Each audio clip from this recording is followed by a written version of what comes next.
Alright, so today we have the Craftsman here again. Just wanted to do a little cold starts, the same old. I know y'all already have seen this, so I'm just going to get right into it. I do want to do a quick little thing about the cup holder I have, because I think it's a very nifty feature. And basically what I did is I have two big magnets, really powerful magnets. One is from a hard drive, and the other one is just a button magnet, really strong, I think neodymium button magnet. And I have a microwave magnet. As you can see, it broke in half, but it is what it is. Works good enough. And you can always upgrade your can size. As you saw, this is a really snug fit, but I really recommend putting this cup holder on here, especially if you don't want to drill out your body on here, which that was me, as I really didn't want to drill it. So highly recommend doing that. I also added this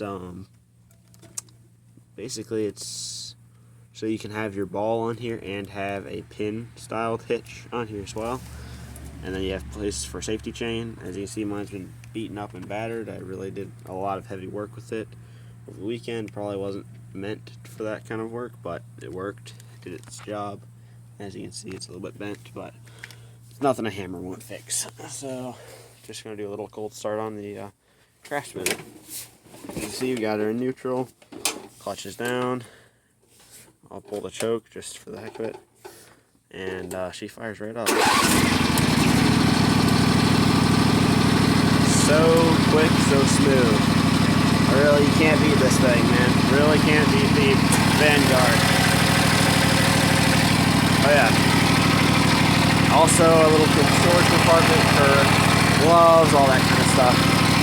Highly recommend it.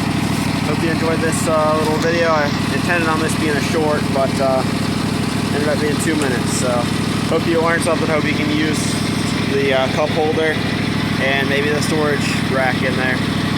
Anyways, I'll catch you in the next one. See ya.